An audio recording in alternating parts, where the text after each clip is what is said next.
Sometimes you can't wait around for somebody to say, well, I want you to list my house for me. You know? What's it gonna take for me to earn your business today? What could I do? What could I do for you? Do you get the contract out? I mean, I get that contract out, get it sitting on the table, have a pen maybe sitting there with it so they can see it and see where we're going. Do you do that? No, I don't bring a listing No contract? contract with me, no. A listing agreement. What I do is basically, once we handshake on it, and yeah, this is my time and this is how I'd like to get moving forward with this, and we got a couple weeks worth of work there that needs done to the house, and then I'm like, well, okay, a target date, we want to list in the middle of the week Yeah. because we want to get some traction online prior to that opening weekend, and so therefore let's tell you what, let's list it on Wednesday, February 4th. And does that timeline work out for you? And so anyway, and then basically, okay, so this is our to-do list. You're gonna do this, you're gonna do this. I'm gonna schedule a photographer. I'll let you know what the photographer's schedule is. Once everything's ready to go. Signpost is going in the ground probably on Monday the 2nd. I'm gonna come out here and hang all my signs and put my flyers, fully accessorize the listing, their day of listing. I go through, the whole rigmarole, the key box going on your front door. Yeah, how's that work, man? How's that key box work? Well, the way that key box, well, first of all, they don't know that we get electronic recognition of who it is that's showing your house and when.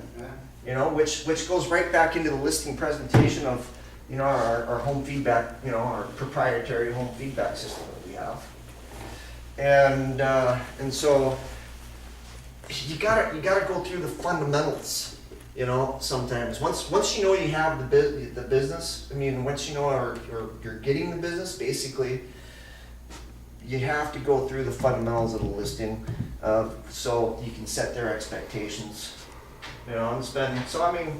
When I know I've got the listing, I'll spend an hour and a half with them, going through that stuff and making sure the I's and T's are dotted and crossed. And once that hour and a half is done, then I'm going back to the office and, from a file management perspective, what I'll do is I'll take when I go out to a listing presentation, I'll use a manila folder, which will just have maybe the realist report in there. It'll have my little marketing sheet that I'm using, when I'm walking through the house, observing what's going on in the home. And then, of course, the law of agency pamphlet you give to them. They're at your, listing presentation. And then once I know I've got the business, then I'm taking that manila folder back to my office and I'm putting it in a legitimate file folder that I use for each and every listing, which is broken up into, so I can put the title report in one part of it. I can put the purchase and sale contract once, after we've procured the buyer in the back of it. So, with everything else that I do there, a copy of the earnest money receipt. So I keep hard copies of everything too. So that way, that way I can go grab a file and look at it and see where we are with things, has the inspection come in yet? No, what's going on? And so I go back to the office, create a legitimate file, complete all the listing paperwork that's going to go in the file, the listing agreement, listing input sheets, the Form 17, the supplemental documents that are going to be needed in order to list the property, all those different things basically, and I'll have that in one spot. And then my next visit, basically, I'll do what I call bullet the file. I go through and I just dot the I's and cross the T's on the input sheets and all those other things. I won't worry about the marketing remarks. My clients sign the input sheets without having any marketing remarks in it, that picture. And so anyway, and then and I'll just write the marketing remarks the day of listing. Once I get the pictures back from the photographer, that way, that way I'll use that fact sheet that when I walked through the house originally, looked at everything, I'll use the pictures. I have all that information right in front of me. That's when we write the marketing remarks. Because that's where that we look at the pictures, look at all the other things there, attributes of the property, write the marketing remarks, ready to roll. And so it's the last thing I do. And then I'll just send the client, the seller, all the listing paperwork to sign, maybe even electronically. Maybe send them a PDF of Form 17 to complete.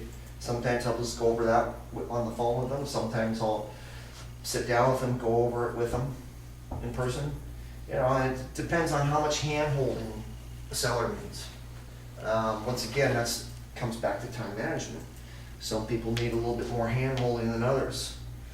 Some people don't have the time to sit down with you for 2 hours and go through all that stuff. They just want it sent to them electronically for eSign, So that's kind of the process. Do you leave them the realist report if they ask for it, or the comps? What I'll do, normally the realist report that I print off during my initial listing presentation, I'll keep for myself because that's for my file.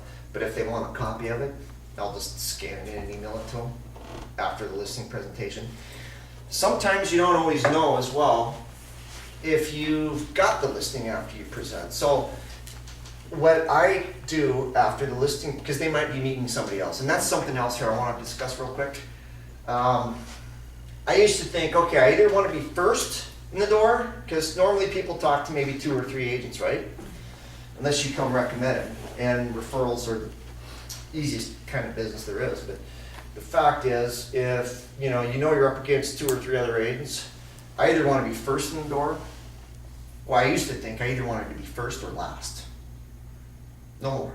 I want to be first in the door. I want to be the first one in the door. So if I get a listing lead, I'm basically pushing everything else aside to get in there now. I want in that house right now. And so you want to be first in the door. And then Well, I do that too. I try to set the listing appointment up right away, but sometimes they've already had people come in, so you can't always be first in the door. It depends on when they No, I hear contact you. And That's sometimes true. they contact you because the other people really bombed. If I can be first in the door, I want to be there as soon as possible. Yeah, and plus too, that's good lead follow up. When a lead comes in, whether it be a buyer or seller lead, you need to be on that right now. Not this afternoon, not tomorrow morning. That is Within a half an hour. a priority, head and heels above everything else. I don't care whether you gotta go, unless you have an appointment to go meet a buyer or seller. I don't care whether or not you've got work to do, paperwork to do for other things. You need to get on that lead right now. And so, anyway, yeah. So other than that, you have, we talked about listing presentations, we talked about goals, business plan a little bit, we talked about farming. Matt, can I ask Yeah. a big suggestion? A lot of the agents that, hear about how successful you are and come and talk to me about marketing, and I know that you mentioned about getting a farm area, but when you look at it strategically, about, what your goals are overall and what you want to achieve, and you're equating that to what your marketing strategy is for the year, besides obviously the mailers and you saying being consistent in your farm area, can you elaborate when you look at, when people are saying print ads and papers, community events, all of those things that obviously take money and time and energy to kind of pull together. When you're looking at your strategy over the year compared to your goal in your farm area, can you kind of just elaborate a little bit on the community events, the impact that you do get or don't get, return of investment on the print ads that you get on, just so that they can kind of understand when they're looking at their budget, whether they can afford 5,000 mailers, or Yeah. is it better to do 1,200 and do some print ads and get a sponsorship to like Green Halloween. So can you kind of elaborate Sure. on your perspective on that? So anything that you do is going to build recognition for yourself and your business. Anything that you do. It's all good, okay? And when you do stuff happens. You gotta get active out there and start doing stuff. I can tell you single-handedly, the most effective way to market your business is this right here, your mailers, getting your mailers out. That's first and foremost. If I had to pick between 5 different things, and if I could only do one of them, I'd do this and this only, period. Everything else builds relevance too. Secondary behind your mailers would be maybe print advertising. Third, maybe, community events, which definitely are very important, absolutely. All these things matter. And, I try to send a mailer out, once a month. And then I have we have a little community newspaper up here that I advertise. How many a month do you send out approximately? How many what? A month? When you say you One. send out? Just one mailer. No, I mean, how big? How many 5,000, numbers? 2,500? It's about 3,000. 3,000. Yeah. Is it all in the partnership with Absolute, or do you do your own stuff? too? Do my own stuff and have done stuff with Absolute, though, definitely. You got a question? No. And so, you've got, you have multiple different ways to market, of course. Right. You only have so much time and so much money to spread around, though, in order to do it. So you have to be selective of how you do it. And the most important way to market yourself is this right here. Absolutely. And then you have print advertising. Then you're looking at, now that the community events are different, they only come around, twice, 3, 4 times a year. So definitely take advantage of the community events. Carrie's always been a big advocate for community events, and as a result, we've done well with them. We've created a nice presence for ourselves in the communities that we serve as a result. That answers the question. I get that question a lot, and I don't try to channel Matt, but I try to get from perspective, because there are so many opportunities between print.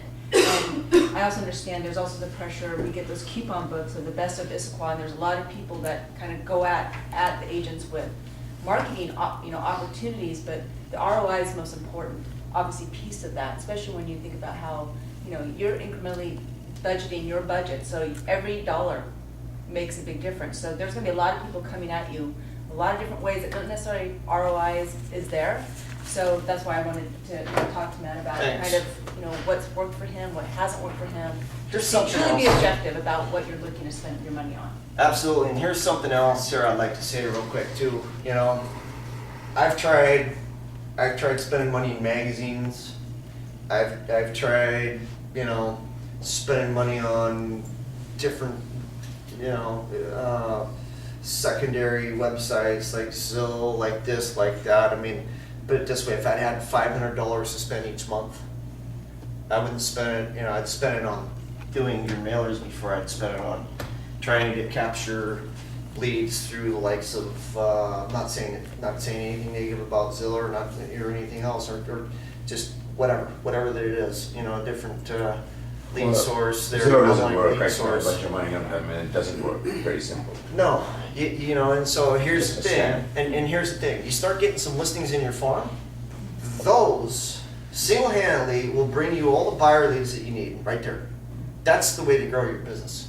For every one listing, you're gonna get, 3 to 5, if it's a good listing, 3 to 5 potential buyers out of it. Here's what I think happens. I think if somebody's getting ready to sell and they're getting your mailers, they're holding on to them. Right. Because they're considering, we might sell the next 6 months or next year. So they're saving it. And I say that because I was in a house the other day up by your office. I was working for sale by owner. I happened to run into this lead, and I was up there working it. And I got in there and I'm getting ready to do, my presentation, and here's 2 of your mailers sitting there on his, Oh, really? on his table. Yeah. Oh, great.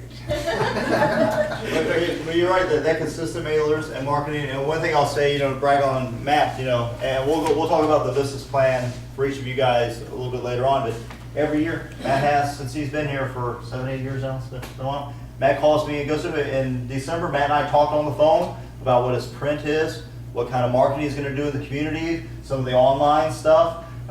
Matt plans.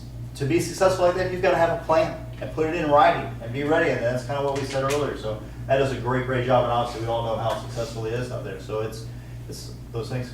Thank you. What's your expected return rate on the mailers? Do you have a certain percentage of calls you need to get for? Some months I may not, some months you may not get any.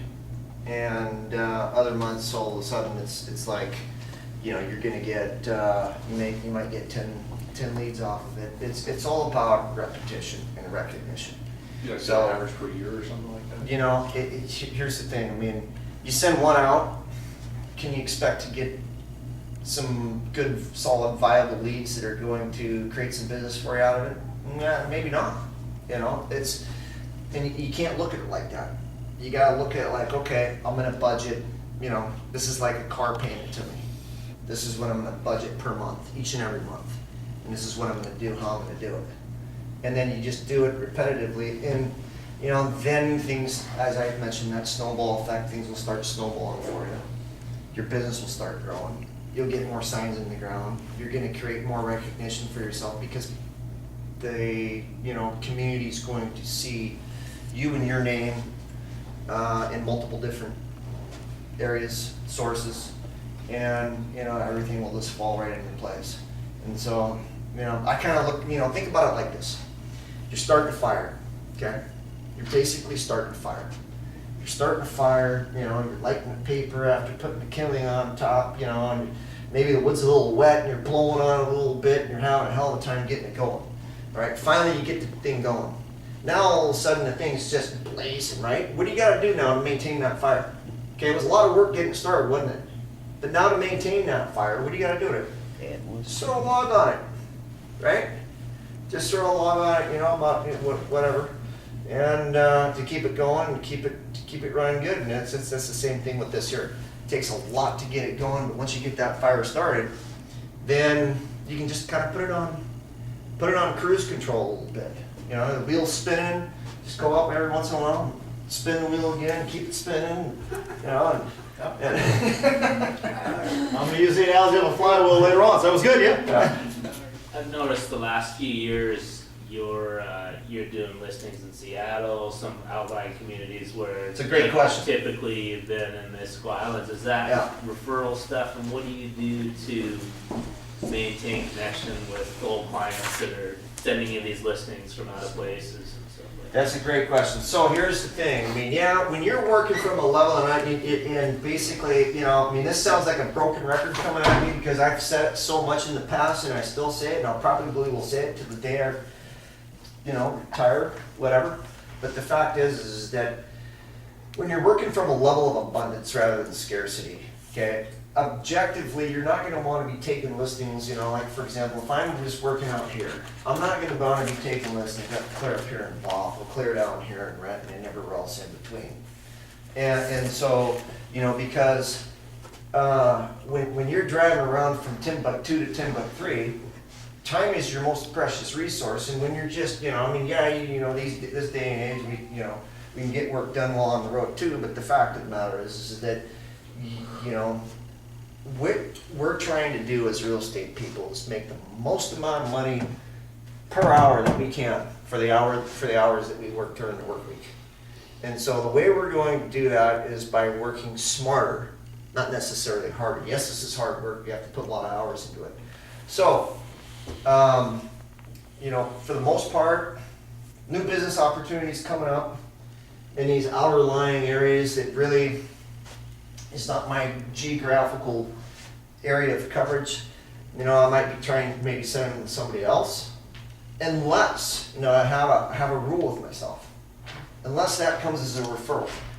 Let's say that's a referral, because see, you want referrals for you. Referrals, somebody starts referring you lots of business, and you do a great job with that business that's referred to you, then you're going to keep getting more and more referrals from that business, because this is also a referral-based business. The more referrals that you get, the better off you're going to be, the easier the business is going to become.